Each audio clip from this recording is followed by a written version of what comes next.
Welcome, everyone, to a very special edition of our Packers News Camp Chat, virtually alongside Ryan Wood. I am Olivia Reiner.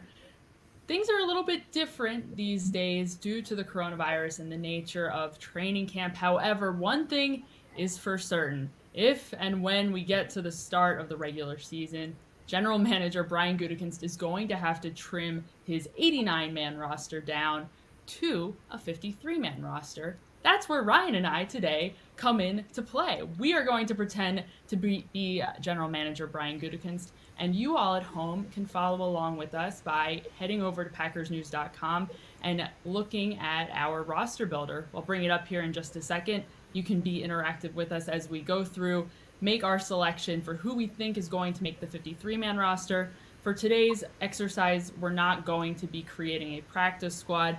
However, if you have some time later in the day and you think you want to be bold and make your practice squad choices today on July 31st, go for it, have fun, more power to you. Before we get into that, I want to remind you, you can leave us a question or a comment, your thoughts generally about our 53-man rosters down in the Facebook chat or over on YouTube. We love to hear from you as always. Ryan, let's show the people our roster. Why not? Let's It's a do it. little different. I have two computers up here so I can share my screen. There it is. So if you head over to packersnews.com, look up our roster builder, this is what you are inevitably going to see.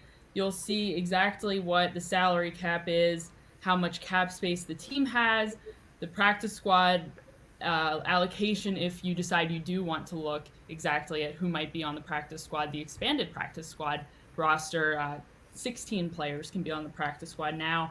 And of course, just a recent addition, over $1 million is going to be allocated to Devin Funchess's cap hit with the COVID opt out and his decision to opt out. So that let's Ryan, why don't we start with quarterbacks? And there's only four to choose from, so you don't have too many to discuss. So I'll start with you, Ryan. You can go ahead and let me know what you're thinking, and then I'll give some of my thoughts as well. Yeah, I don't know about how anyone else puts together their roster projections, but for me, it always kind of starts with how many quarterbacks will be on the roster. And I mean, you got the starter, you got the backup. The question is really, are they going to keep two or are they going to keep three? Well, they're keeping Aaron Rodgers and Jordan Love, the first round picks. So the question is, do they keep Tim Boyle? And because of the uniqueness of this offseason and the fact that I find a hard time thinking that the Packers can really trust a rookie, no matter how talented, in Jordan Love, to come in and be ready to run an offense with so limited hands-on training this offseason and even this preseason in the first month of the season at the best case scenario. I've got Tim Boyle making it. He's had 2 years, 2 full years in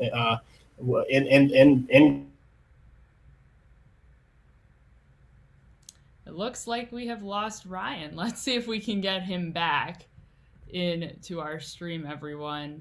Hold tight. Hopefully he is having, maybe, I don't know what kind of issues he's having, but it's an interesting dilemma that the Packers have because of this offseason, that they might not be able to see Jordan Love get all the reps that they might have wanted to with rookie camp. Also, with the preseason, just not having those live reps for him, not having any preseason games. This training camp period has been diminished a little bit. They're not going to be able to ramp up as quickly, get into pads, and see what Love can do, which is going to make things challenging. Ultimately, which I think Ryan will get there, and this is also my decision as well. So I will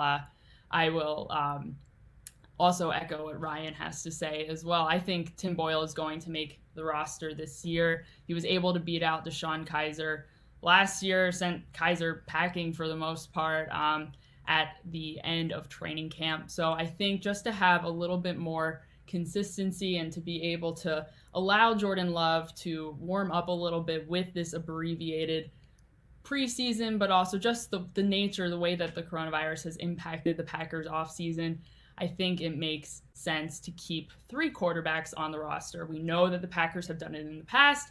Just a couple years ago, they were able to keep Rodgers, Boyle, and Kizer. We know that they are privy to do something like this.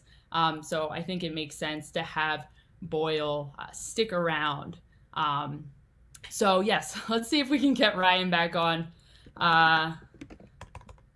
Having some technical difficulties. It looks like his computer is having some issues. So hopefully we will be able to get him in over here on our phone. Let us see.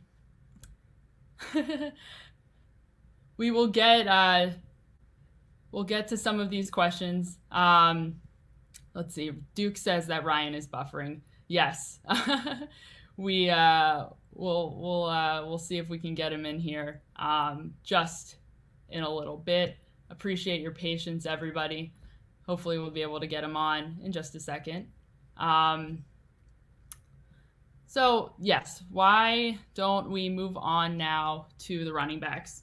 We'll make it a one-woman show until Ryan is able to get back on. So this is a little bit of an interesting situation here. They have obviously Aaron Jones and Jamal Williams. I would say that those are roster locks for the most part. I think that's a pretty get this graphic off. I think that's a pretty safe statement. I would even put in Tyler Ervin as someone who's a lock who came in late last season and proved himself not only to be an important part of the run game, he eventually took some reps on offense, but he also was a huge part of the Packers special teams as he filled in pretty late in the season on the kick return, punt return role. I'd say the three of those there are pretty good bets. And of course, the Packers' second round draft pick this season in A.J. Dillon. I'd also put him as a pretty safe roster lock. It's going to be interesting looking, personally, in my opinion, at how the Packers end up deciding to use those top three running backs in Aaron Jones, Jamal Williams, and A.J. Dillon this upcoming season. It's a big question. How exactly are they going to divvy up the minutes? Are they going to try to increase Aaron Jones' load? I think is also a big question. Are they going to make him more of an important receiver in just a more excuse me, we've got Ryan back. Hi, good to see you, Ryan, again.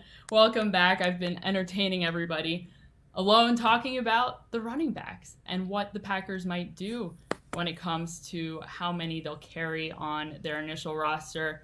I already had a bit of a discussion about the fact that I would say that Aaron Jones, Jamal Williams, and Tyler Ervin are most likely to be roster locks. And I would also throw A.J. Dillon in there as well, the second round pick out of Boston College. However, after that, is there somebody else? Ryan, I think you have an interesting prediction, perhaps, at the running backs position. Oh, we lost Ryan again.